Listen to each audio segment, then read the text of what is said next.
Branding's all about differentiation. How do we define where we're wanting to go, and how can we aspirationally express that in a way that differentiates you above the competition and allows you to go out and present yourself differently than everybody else in the market? And so it's how do you find that differentiating piece that enables you to speak differently to the customers so that you can capture the business that you want.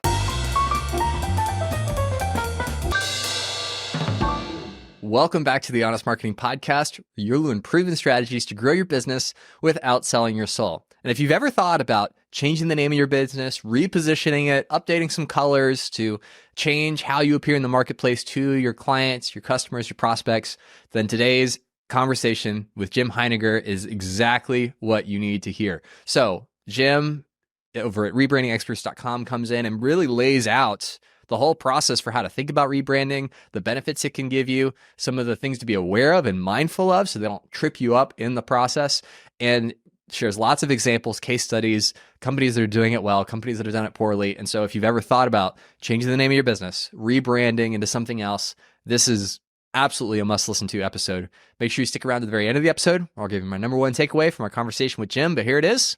Let's dive in. Well, Jim, welcome to the Honest Marketing Podcast. Super excited to have you here. Great to be with you, Travis. So before we dig into all things rebranding, which is certainly in the zeitgeist with some larger companies thinking about it, and you see a lot of pivots and shifts even in brand communication and logo changes and things like that, would love to just get a high-level, short background from you and your expertise in the space of rebranding. So I spent about good 20 years in the large PR agency environment. That's where I started my career, and then moved to McDonald's as kind of a hired gun to work on some corporate training issues. And they actually then funded me to open my own agency. And we kept on getting a lot of inquiries from businesses that wanted to rebrand. And I thought, okay, this is interesting. We can do this work. And it was a great kind of combination of our experience in strategic communications, change management, branding, visual identity design, all those kind of capabilities. And so after doing it for a few years, we spun off a separate agency that focuses solely on organizations that want to go through that brand-led business transformation. And what we've developed is a playbook, which really is an end-to-end view of what an organization needs to do to get through this process successfully and to stand up an entirely new brand, which means a new name for the organization as well. And then how do you live that new brand going forward? And how do you engage your employees behind it so that it's going to be successful? Okay, you have to tell me a little bit more about the McDonald's story, because not everyone's like, oh yeah, McDonald's is like, you know what, you should go start your own company. We'll be the seed fund for that. I would love to hear what that conversation was like. It was a 6-month assignment that turned into a 3-year assignment. And then I said at that point, I think I kind of want to get back into the agency environment. I love what I'm doing for you guys. And we were kind of wrapping up some of the projects, and they said, you're not going to go very far from us, though. We want to keep you under some kind of retainer. And I said, well, then why don't I open my own firm, and then you be our founding client and promise us some work going forward? And sure enough, it works. So it's nothing like opening an agency of your own and having McDonald's as your very first client. So yeah, it's a good way to get some positive cash flow in the door. Yeah. No, that's fantastic. So I think right off the top, just setting some context, rebrand can feel like this magical, mystical concept, especially for business owners that are either struggling to capture market or they're really hitting a revenue plateau and they're trying to break through that. And they think maybe a name change, maybe a pivot, maybe a reposition is going to unlock that next level of growth. But I would love to hear from your perspective, having consulted and worked with a lot of companies on the rebrands, what are the right reasons to pursue a rebrand? And which ones are kind of like grasping at straws, hoping maybe this can be the silver bullet that saves the sinking ship? Yeah. And I always think it's important to start out with kind of a clear understanding or definition of what we call rebranding. So you can definitely do a brand refresh, which is the visual identity makeover, where you are creating a new logo, new visuals, updating your website, perhaps some new marketing messages and so forth. That's a brand refresh. You can reposition, which is what we see a lot of organizations doing. Victoria's Secret is one that's been going on for years, where they realized that the culture didn't support what their business platform was, and they needed to reposition, still selling a lot of the same products, even though they were more inclusive in terms of size and style and so forth. But that's a repositioning. They kept the same name. They kept the general product merchandise the same. A rebranding is when you realize that the brand that you have had for years is just not working for you anymore. It's not driving any kind of positive growth. And you need to really go back and stand up an entirely new brand, figure out what that new positioning is, that new promise to customers, and even a new name for the organization that helps them portray that into the future, make it a very forward-looking kind of positioning. So it's a refresh, it's a repositioning, all rolled up into then putting a new name on it. So we find the reason that people are rebranding, it's coming from a variety of different reasons. There's usually a problem to be solved, and that is that old brand just isn't working hard enough anymore, and it's not going to support their growth. Could be that they've just developed a new strategic plan or have defined a new path for the future, and they realize that now that old existing brand is really tethering them down, and it's not going to allow the growth that they need. Sometimes it's the merger of organizations, and you have to select either one of the existing brands or create a new one altogether that all the companies that are coming together can help support. It's a C-level suite decision that the brand, which is usually felt as, run by the marketing team, is not working going forward in terms of driving our growth in the way it needs to. Okay. So that all makes sense to me. And I think sometimes it can be more clear that a rebrand is necessary. Like I think about Facebook shifting to Meta once they basically said, the way we've been thought about or perceived as a social media company, we need to change that for where we see us going. Ironic now that they're just pivoting hard into AI after they said the metaverse is the next big thing. But that's a separate conversation, right? And so they said, let's shift how people perceive us by changing our name, our logo, our stock indicator, like everything around this new identity that will be an umbrella that includes social media, but also includes these new endeavors. Is that like where you see like good opportunities where rebrand is really helpful and beneficial to a company? So in that case, they left Facebook as the consumer-facing brand for the social media platform. So it was really more of a corporate leap in terms of let's add to our corporate name and our positioning, enabling us to get into the metaverse world and all the product creation that was going to be required in terms of visual reality and so forth. So it didn't make sense for them. Facebook had a lot of baggage. There's no question of it. And at that point, if you think back, there was a lot of, even activity on Capitol Hill, calling people into question and so forth. You didn't want to carry that name forward into a new business venture. You wanted to leave it, create a new one that would allow you to go out and expand and really grow your business into the future. So good example and smart, of how rebranding can be used strategically to kind of encumber you for the growth that you need. Okay. When I think about these internal conversations around, okay, we're stuck in some way, or if we feel like a new name, a new identity is going to unlock the next season of where we want to go as a business. I imagine this is a very much like a high level internal conversation. It's not like, hey, let's send out an email to all of our employees, letting them know we're probably going to change some stuff. Just let them know.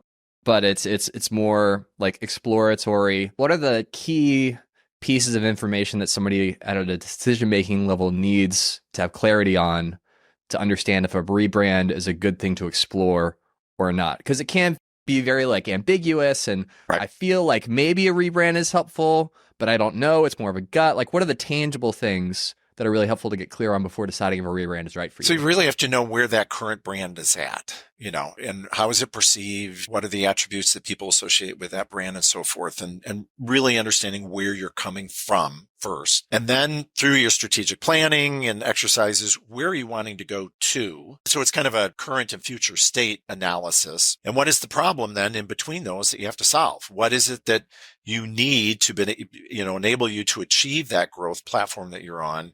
And how can the brand help assist that? Now, there's many other things that will contribute to that growth, but is that brand dragging you down? Are there things associated with it that are just too difficult to shed, or just don't allow the kind of creative inspiration that you want your brand to do out there in the marketplace every day? We find, so we'll get examples of new leadership coming into a company. We had a great one of a business in the construction industry. The gentleman who had founded the business and ran it for a couple decades, his daughter was stepping up and taking over the business, and she had very ambitious growth plans and what she wanted to do from the way she ran the company and the products that they provided and so forth. And she said, this is my dad's brand, that I'm living with, and it's not going to work where I want to go. And so it was pretty clear that you didn't have to do a whole lot of research when you looked at what the markets that she wanted to go into, how she wanted to do geographic expansion and so forth, that original brand just wasn't going to help you in any way. So in that case, we said, let's not do a lot of research. We know that we need to move on, and more, how do we define where we're wanting to go, and how can we aspirationally express that in a way that differentiates you above the competition and allows you to go out and present yourself differently than everybody else in the market. Branding is all about differentiation. And so it's how do you find that differentiating piece that enables you to speak differently to the customers so that you can capture the business that you want. Yeah, especially if you're in a commodities market, I imagine, where it really is about what people associate with you and your brand and your logo. It's like, is it trustworthiness? Is it consistency? Is it price? Is it value? And how do you make sure that when they're buying toothpaste, they're going to buy your toothpaste every time instead of the 50 Building others that are on the shelf yeah. right there. And I think about like just my own more limited exposure to rebranding and just seeing like other people do it in the market. A lot of the rebranding that I've been exposed to or seen has been basically a pivot out of a crisis moment where, it's like, okay, I think about Firestone in the 90s where you had all these tires exploding on Ford Explorers. And it was like this toxic brand. Like nobody wanted to buy exploding tires anymore. I mean, that kind of makes sense, right? And so then they had to pivot and to go into a different direction as far as the name. And ironically, now it's kind of coming back. But like I remember my first exposure to a company changing a name because of something negative that's happening that people have now inextricably linked this negative outcome with the name of the company. A recent one is Boy Scouts of America. Just in the last few weeks, announced that they're changing their name to Scouting America. Well, they've got a lot of baggage that's been dragging them down in terms of allegations and all that kind of stuff. Plus, the numbers are declining, and they need to make the idea of scouting and developing life skills relevant again, to a generation of parents who are saying, I don't think I want my kids doing that. So not a big rebranding, but there is an example of a pivot of dropping boys so that it appears to be more inclusive, that it embraces the learnings that you get from being a member of a Boy Scout, Girl Scout troop and shedding the baggage. And so there, not a dramatic one, but there's a perfect and very relevant one in recent history. So let's shift now to you've decided this business owner and the C-level team has decided we want to pursue exploring a rebrand.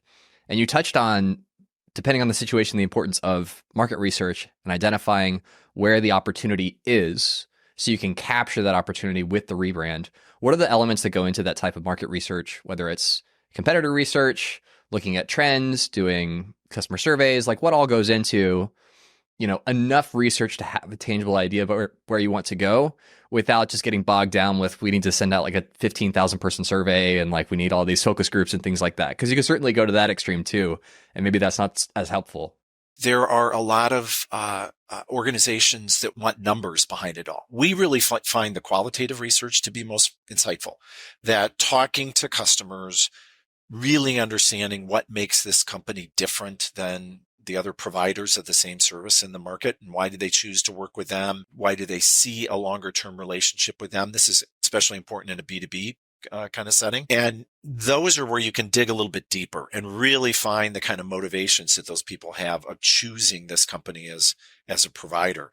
We also do the same kind of thing with internally, with leadership and with heads of different departments and so forth, to understand where they think the brand and the differentiation is. Match that up against what people are telling us from outside the organization. Look at the aspirations of where they want to go and figure out, okay, what's the proper path here that's going to get them to that desired outcome. We have had clients who are research happy, who want to research everything. And literally before they even decide on a brand positioning and a name, they want to go to the marketplace and test it. They want to make sure that they've got validation that this was the right thing to do. It's oftentimes important for leadership if they're reporting up to a board, to be able to say, we tested this concept. Here's the response. It's supportive of our desire or need to go forward on this particular direction. So we always find the qualitative insights to be the most valuable. Sure. Well, that's where you get like the specific anecdotes that you start to see trends and you're like, okay, if we follow this through line, this is going to be the consensus as we ask more people. For those that are numbers happy, what are the quantitative things that you do? Is it simply we're going to split test some Facebook ads with different taglines or different brand positionings and see which ones get the lowest cost per click? Like what are the things that you can do? Like I'm thinking of somebody that runs their own business. They're like, okay, I have some ideas about how we're going to reposition. What's some easy ways to get some indications back or some data back to help guide the decision moving forward? Well, and you need to decide if you're validating the concept that you think is important that you want to pursue, or whether you're wanting to put options in front of people and saying, which do you find most desirable? So that can be done informally, friends, family, customers, laying out those kind of different presentation of a new brand, a new name. What does it mean? And getting their reaction to it. You can take it to a quantitative where you're presenting the three different options and saying, here's the brand proposition for this particular company. Here's the name and the visual, the logo or whatever that we're presenting. And you tell us which best represents that brand promise. And we've had clients do that just to make sure that they're getting kind of the validation from the market. This is the direction to go. You can do it informally. You can do it formally. I think oftentimes we find leadership kind of come in two different buckets. Some want to overproof it, as we say, where they want to have so much evidence that this is the right decision and to give them confidence. And there's others that just intuitively feel great about the proposed brand, the name, the positioning, and so forth. And they just want affirmation that their gut is the right thing to do. So you design the research to support whatever those needs are. And then once you're having those conversations, I might be backtracking a little bit here, but what is the first thing that you clarify when a company wants to pursue a new brand? Is it, here's the promise we're making to our clients, prospects, customers, people we want to do business with? Is it, here's our value structure? Is it our mission statement? Is it, I imagine it's probably not what colors are going to be in our logo or what the URL is going to be, but what's that cornerstone piece that then informs the rest of the process? Travis, one of the very first things that we do is we make a judgment call on how deep of understanding the leadership has of branding, first of all, because it's intangible and, people come from all different perspectives on it and so forth. And so we'll get a little bit of a handle on where they sit, how seasoned they are in terms of their brand understanding and how to use it in the marketplace. And then we do a lot of education to fill in the remaining void, because it's really difficult to start to talk to people about here's what your brand's going to stand for and here's how it's going to differentiate you when they don't even understand that fundamental concept.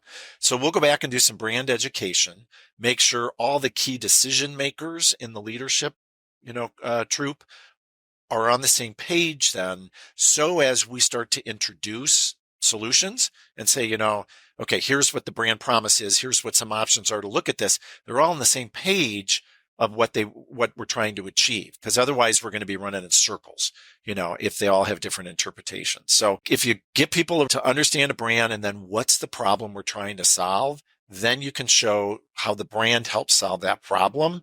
And you got the confidence to kind of keep down that journey a lot more. Okay. And then how does that positioning, once you get that consensus that, okay, we understand what we're trying to get at, we're understanding where we are, we understand where we're trying to go. When you start putting that messaging together, how does the messaging shift if you're serving more B2B enterprise style clients versus you're in a more B2C market? Where B2C, I would imagine, this is me guessing, this is why I'm asking the question, I would guess that it's much more like pure customer problem solution awareness messaging. Like, you're cold, our jackets will keep you warm better than anyone else's. Like, it becomes very granular. And then B2B enterprise, it can feel more kind of like pie in the sky, like visionary. We're driving this purpose-filled mission forward.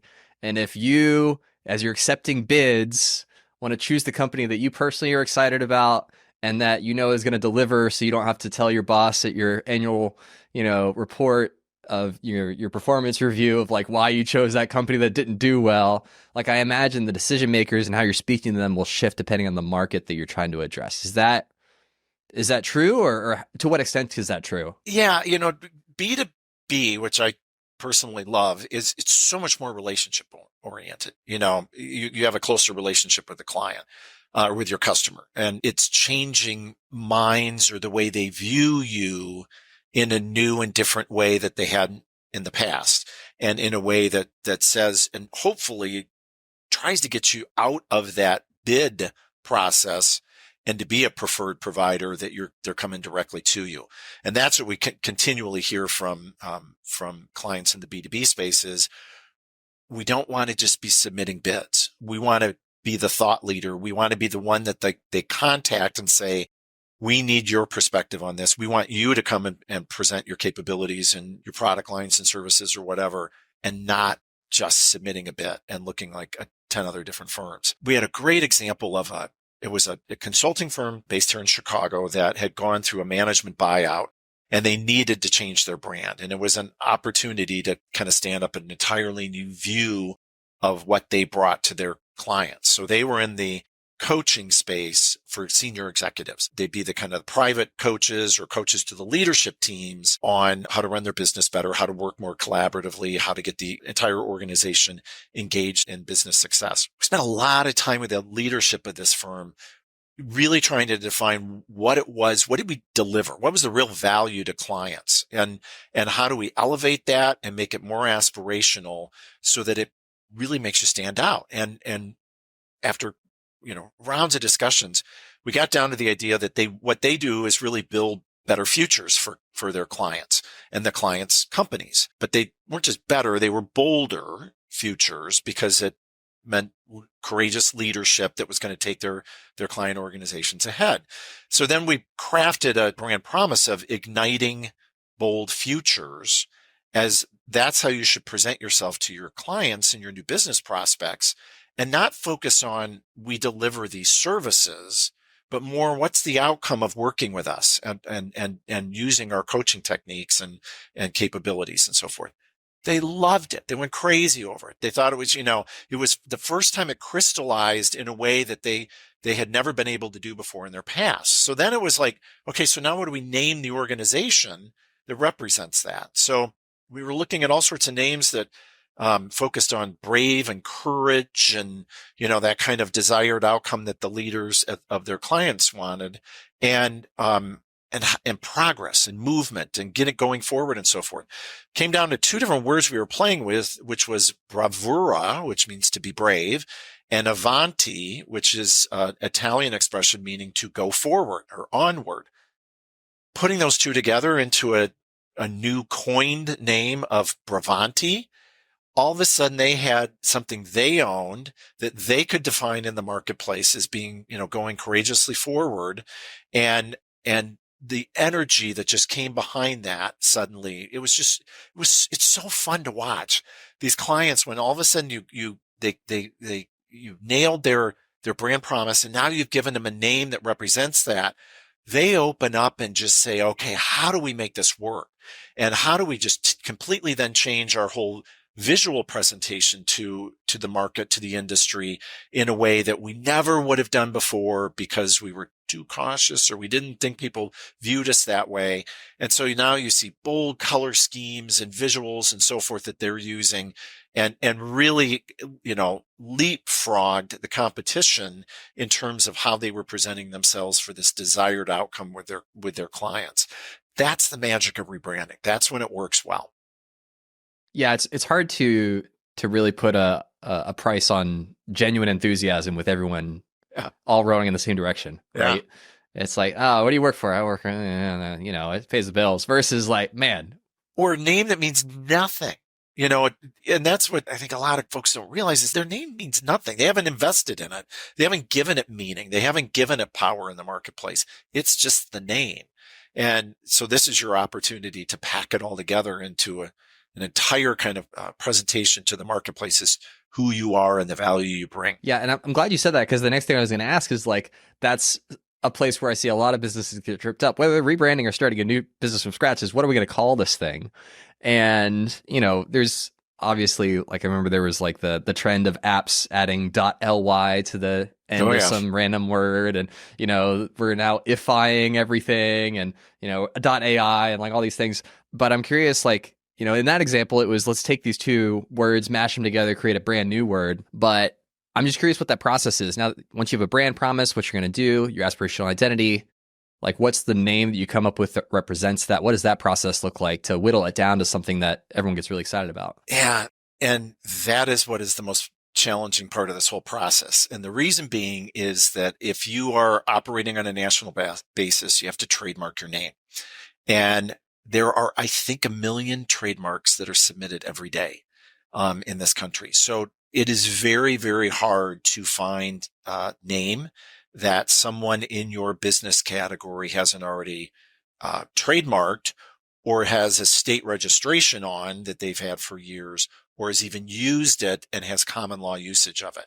So you can come up with an unbelievable list of potential names, but the minute you run them through a trademark search, you're going to realize we can't use them. It's not worth it. It would be too big of a battle. What complicates that too is that the USPTO, which is the organization in the government that approves trademarks, is about a year behind in its application review and approval process. So now you're looking at a CEO who says, I want to rebrand my company and I'm really impatient. I want to get this going fast because I want the juice it's going to provide to my growth and so forth. And got expansion plans and I need to have this new name as we go into new markets or whatever.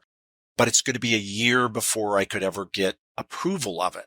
So you've got to find names that are so unique that a trademark attorney will look at them and say, there's very low risk that you won't get approved with this name, and that you can then submit your application and start your rebranding process, even though you don't have approval of it yet, because nobody wants to wait that full year.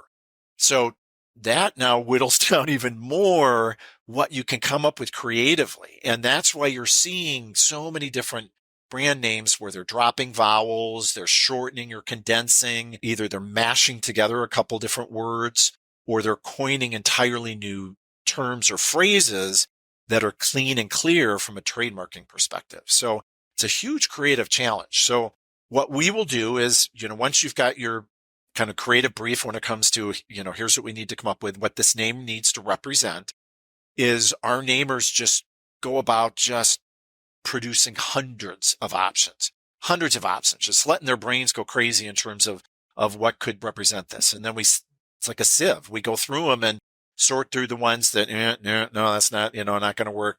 Keep these. We use a variety of different sources to contemplate names as well, too.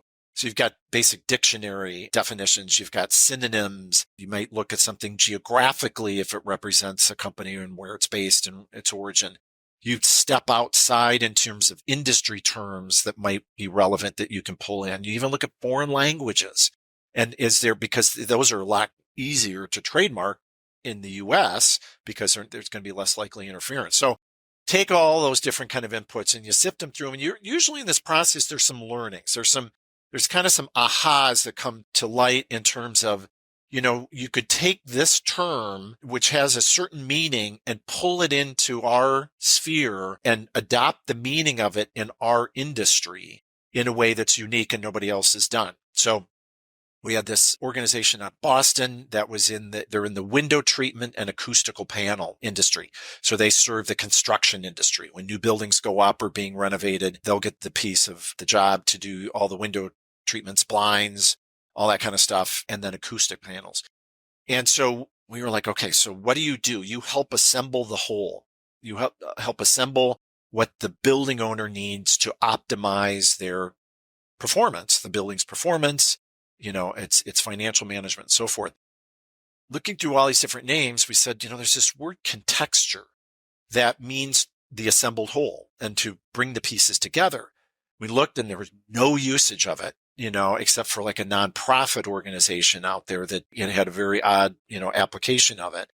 And we said, wait a second, we can use this as a meaningful story to kind of position you above your competitors. It's strong, it's rugged, which was going to work with that construction industry.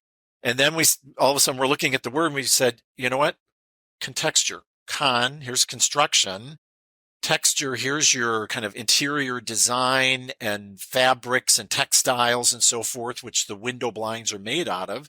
And here's chur, which is architecture, which is your key audience that you're trying to sell into. You could tell a story about how this word that already exists is reaching and delivering upon the market you already serve. And once it came out and we all looked at it and the management of the company's looking at it, they're like, oh my God, this is beautiful. This is how it works. This is how standing up a new brand, and how you can embrace something that is so powerful. And they're off and running and expanding and going into new markets now and doing terrific stuff. So that's a great example of kind of the naming process and the outcome that you want to try to achieve. Yeah. And just one kind of like lingering thought that I have as I think about trying to create words that you can trademark, or you have there's a reasonable chance of success that it's not going to get contested. When you're pulling in foreign languages and you're trying to match these words together, how do you consider the pronunciation of the word and how easy it is to say something across the markets that you want to appeal to? Because I imagine like you could figure out a word that like works really well for like a Northeast US audience, and then you want to go into like British Columbia, or you want to go down into Mexico, and now that word has some other meaning or some other connotations that would either make it really difficult to say, which would create unnecessary friction, or would take on a meaning that you don't want it to, just like the Chevy Nova that wouldn't sell in Mexico because it literally means no go. Why would you buy a car that doesn't go anywhere, right? And as we become a increasingly multicultural country, the words that you're looking at in terms of those foreign language dictionaries and so forth, there's probably a population base here that's part of their native language, and that their usage of it or view of it is different than what you kind of want for your meaning. So that's another dynamic that whenever we narrow in on a word, and if it does have a clear orientation or origination from another language, is let's go out and talk to some people in that particular community to make sure that it's going to be perceived the way we want, and that they're going to see it as the positive way that we're intending. We had an example just recently where there was a name that was under consideration by a financial institution. It was Cielo, which is sun in Italian, and it's often used in Spanish as well too. It's a little hard to pronounce. You have to be told the first time, Cielo, how do I pronounce this? And so that was one of the things that we said, let's take that one off the table.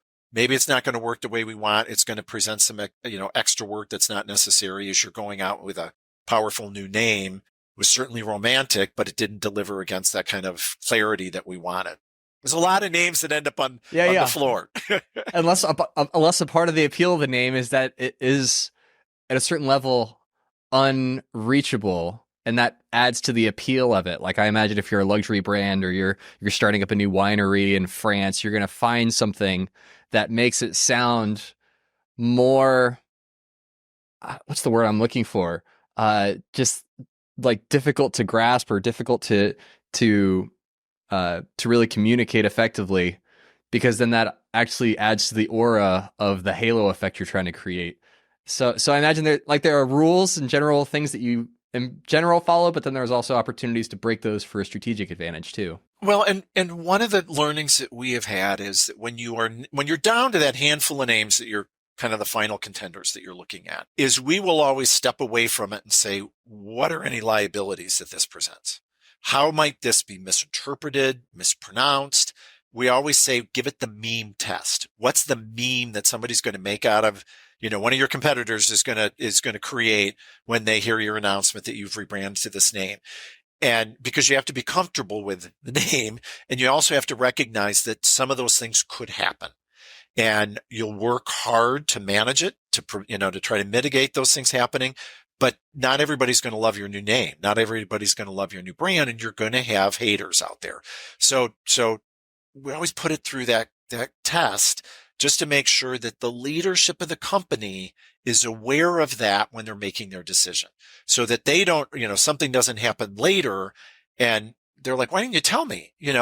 No, you go into this with eyes wide open and understanding that there may be some minimal risk associated with it. And how do you work against it? Are there any examples that come to mind of like that happening to companies where they spend all this time, money, energy, and like a years long process to rebrand, and then like within the first week, this internet meme or a memification of them takes over, and now that has more cultural cachet than the brand that they put so much energy into? It's, what we try to do is to embolden them to look it down so that they don't get caught up in that, and that they keep focused. Now, there's a great example, and it's been going on over in the UK. It's an investment firm it was called Aberdeen, and they had several other names. It was a very long, Aberdeen Investment Services or something like that.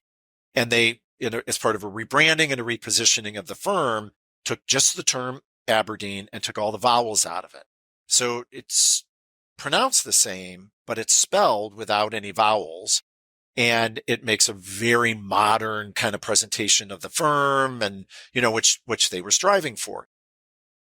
They got a lot of, feedback on it. It probably was a really bold and risky move in the investment industry to do something like that, in a consumer product, less so. And they got a lot of grief. They're sticking to their guns.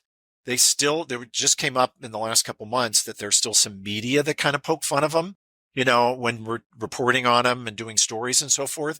The CEO came out and said, stop. This is our name and we're proud of it and we are going forward with it. And, you can make fun of it all you want, but it's having no impact on us.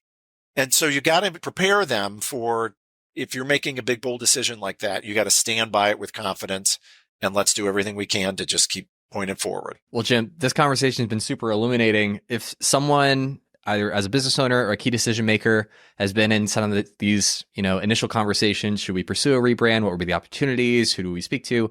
What's the best way for them to connect with you? And then what are those first steps if somebody wants to work with someone like you that has this kind of expertise to come in and invite them into the conversation? So easiest way to reach us is rebrandingexperts.com. We've got a lot of content up on the website, a lot of stories we've written for Forbes that talk about the basics of understanding what a rebranding is, what a CEO needs to think about before making those decisions. Are you rebrand ready? A lot of different topics. So reach out to us that way. And I think what people really need to focus on first and foremost is, what is the problem we're trying to solve? Because if you can't really put your finger on that, that's where the discussion is going to start. And then one of the things that we do right off the bat is, where it's necessary, is build out a rebranding business case. So we answer about 10 to 12 questions that really get to the heart of, why is this current brand not working in the way it needs to for us? And what's the potential of a new brand? What could we achieve with it? And what's the cost of not rebranding, which is key. Right. There's always an opportunity cost to doing nothing. Yeah. If you keep going on the same path, what business opportunities are you losing? What market share are you losing as a result of it? And that's important for people to understand, because that gives them confidence that, let's move on to the next step. For sure. Well, Jim, thank you so much for taking the time to speak with us today. Really appreciate the conversation. And I know I learned a lot. I know everyone listening learned a lot too. So thank you so much. Great to be with you, Travis. So I would say that my number one takeaway from my conversation with Jim is, I did not appreciate how difficult it is to come up with a new name, especially if you are going after a larger market, whether you're a national corporation or an international reach. It's not just a domain that you're purchasing, but it's really the protection to keep other people in other industries or similar industries from using that name or having the rights to that name and coming after you and saying, hey, all that work you did, you got to reverse it because we actually own the rights to use that name. So definitely incorporate that into the process of your rebranding. Do some research. For me and my clients, when we're coming up with new podcast names, we'll look to see what other podcasts are out there. Could there be confusion created if we have the same name as another podcast that already exists? How large is that podcast? Are we worried about that? So those are all things we consider at a content marketing level. But even more so when it comes to your brand and what you call yourself, really, really important to get clarity on that. So definitely appreciate that insight from him. If you want to connect with Jim, definitely go to rebrandingexpert.com and reach out, learn more about all the assets and resources they have there to continue to inform yourself on what a rebrand looks like, and definitely reach out to him directly if you have any questions or need consultation and help. Well, that wraps another episode of the Honest Marketing Podcast. Thanks for listening. And as always, be honest.